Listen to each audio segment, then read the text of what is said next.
All right, so this will be a brand new series I'll be starting up called the Player Haters Club. And this will be starring Spencer Dinwiddie, as he's clearly hating on Kyle Kuzma. Even though probably low-key Spencer Dinwiddie is a better player. But ever since he signed his large 4-year contract, he has yet to find a consistent home. And sometimes that may be due to his marketability. As Kyle Kuzma, he clearly has taken the route as being that social media type influencer player. As you can tell from the fashion stylist that dresses him, he's become somewhat of a social media darling. Even from the girl that he dates. I believe he dates that girl that has vitiligo. And she's definitely a social media influencer. Anything she does, it tends to get a lot of likes and clicks. So he definitely has a great team behind him. And due to the fact that he is marketable on social media, he is going to get a large contract. And he should find a stable home for a couple of years, as he's going to sell tickets for whatever owner decides to give him that contract. But like I said before, as far as Spencer Dinwiddie, he might low-key be the better player. He's definitely a smart guy. He went to Harvard. He's into crypto. But as we all know, sometimes a lot of that does not translate to being a marketable player to sell tickets. But we're going to take a look at some of the player hating that Spence be on. They not playing for nothing for real. You know what I mean? Like, they just coming out here firing. Like, they got people coming off the bench just firing, right? Because at the end of the day, for them, it's a showcase. They over there trying to get paid. They're not trying to play winning basketball. You know what I'm saying? So for a team that has real aspirations and has an MVP, you know what I'm saying, like, and went to the conference finals last year, like, we have to be better. Now, he said all this a year after these two guys played on the team. A whole other season happened. He went to the conference finals with the Dallas Mavericks. I mean, Spence is going in over there. But Spencer, once again, he's continuing firing shots right before this year's playoffs. So here's the thing, right? And obviously I spent some time in DC with Kuz. What's that thing Draymond just said where he said insecurity is loud? Yeah. Right? So basically here's what happened, right? We lost to them. I was on the Mavericks. And obviously we have a MVP caliber guy and we're trying to be a championship caliber team, just went to the Western Conference Finals, et cetera, et cetera. So I make a statement about, you know, we need to be better, understanding the culture and how games are kind of played in DC and saying, you know, that's an unacceptable loss in that fashion. You know, he decides to respond because I guess he felt like it was a shot at him. And I wanted to respond. You know, my agent told me to stand down, that we had, you know, bigger fish to fry, things to do, get to the playoffs, et cetera, et cetera. But, you know, now I'm not in that environment. I'm in the playoffs. He's not. And, you know, to address, no, I'm just saying, to address the socialite, right? Like, there's a lot of guys. Yo, if you didn't catch it right there, Spence said to address a socialite. That's exactly the branding that Kyle Kuzma actually branded himself as. He has a great social media team, I gotta admit. They tell him which girls to date as a good social media marketing tool. That's what a lot of these influencers do. And Kyle Kuzma, you know, he sort of has that look, man. He's definitely gonna cash in on that look. But as far as a player, you know, he could take all the shots he wants to right now in Washington, and he's only averaging 20 points per game. But Spence is clearly player hating, man. Come on, Spence, let him get his money. In the NBA that really pour their heart and soul into basketball, are willing to do whatever it takes to win. There are a lot of guys that have different things that drive them and motivate them. I think if we look at, you know, him and the way he approaches life, fame, all that stuff, that we could see that, you know, his priorities tend to vary, right? Like, that's why he dresses the way he does. He, you know, approaches basketball the way he does, the comments he makes. And like I said with the Draymond quote, insecurity is loud. Like, you know that you're there, you know, shooting shots to try to get a contract. You're probably not even a third star really on a good team, because.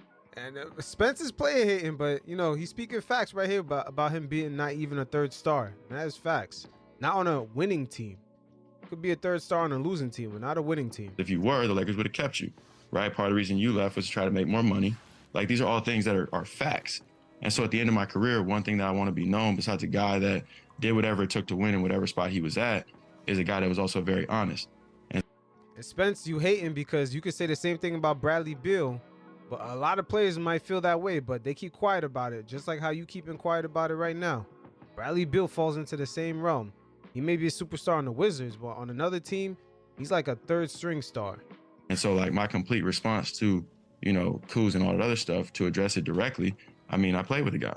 You know what I mean? We know what the priorities were, and you know, a lot of times people thought I was talking about Brad or whatever, anything like that.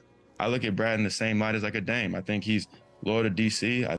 Come on, Spence. You play hitting. Brad falls almost into that same category. I mean, he's definitely going to be a third star on a championship team, but he doesn't fall as far as Kuzma, but he's definitely not a superstar that they promote him to be. Definitely wouldn't be that. And you know that. That's why you play hitting.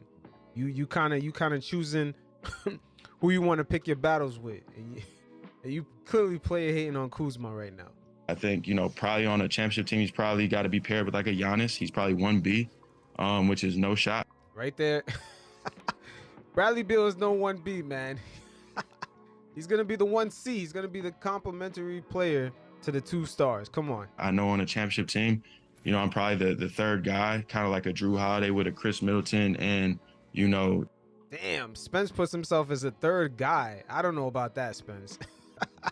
Once again, Spence is play hating completely. Giannis or whatever. I'm very secure with who I am in my career. I know on a really good team I can be a number 2, kind of like we are right here with the Brooklyn Nets. We got Mikal, we got me. We're still a playoff team. We're able to. Okay, right here is where Spence loses me. He takes the credit for them being a playoff team in Brooklyn. We all know Kyrie and KD got that team to 4th seed, and you guys barely hung on to that. Keep the ship right. But in DC, if you got 3 max dudes, Porzingis, Brad, and Kuz, like, how you missed the playoff? Like, none of these things make sense. You know what I'm saying? Unless your priorities aren't in order. And so I would say that's my probably full monologue to that. And low key, he's kind of shitting on Bradley Beal without even realizing it. A lot of that has to do with Bradley Beal also. How do you even not make the playoffs? So they say Bradley Beal's a superstar that he is. That has to fall on Bradley Beal. Now, Kyle Kuzma had responded in a series of tweets after hearing all this player hating from Spencer Dinwiddie. I'm going to refer to the chat GBT for you guys to hear what he had to say. Okay, so since I'm so famous, let me give you all some clout. I'm usually unbothered but things on the internet, but I will not allow this delusional guy to continue to talk about my teammates and I. 1. Insecurity is loud. The Wizards and I have so much real estate on Dinwiddie Island. This guy got signed by a team 60 milliseconds and was traded before the following season was over. 2. What in the world have you won in this league? LOL, you've been bounced around like a basketball, my boy. 3. You can thank KD and Kyrie and the for spearheading 34 wins before the All-Star break 11-13 after the break for your playoffs. 4. Second option. More like second point guard, LOL, my man, I watched you for 2 months at the end of your Wizards tenure, average 8.44. Sounds good, but glad you're hooping now. 5. And yup, I got a bag coming, stop hating, LOL. And last but not least, 6. The only way you'll ever be worth your contract is if the NBA finally gives you your wish of getting paid in crypto. Check the markets, enjoy the clicks. Go Sixers. Yo, Kyle Kuzma got him back for that. And he's right about the Brooklyn Nets record after KD and Kyrie left. Also, it's interesting that Spence only averaged 8, 4, and 4 coming off the bench for the Wizards. But we all know what this is about. This is about a lot of the attention that Kyle Kuzma is getting. And that's because he's marketable. So at the end of the day, Spence got to realize sometimes it comes down to that. And the reason why the Nets possibly traded him the first time around is because he wasn't really affecting ticket sales like that. Think about it. They had KD and Kyrie, Spencer Dinwiddie with that contract they gave him. Were the Nets even going to make more money as far as ticket sales, or more ads were going to come in because they had Spence? He doesn't really move the needle that way. And it is what it is. The NBA is an entertainment-based league. Sometimes some of these guys that are more marketable, they're going to make more money. The league is almost like a combination of entertainment and skill. And unfortunately for Spence, he definitely is a smart dude, but a lot of that does not translate as being more marketable. So hopefully for Spence, he's finding a consistent home. Who knows what the Nets are going to do in the offseason. But low-key, his game might actually be better than Kyle Kuzma. But once again, the NBA, it's an entertainment-based league. You got to be somewhat marketable. So stop player hating, Spence, and let Kyle Kuzma live.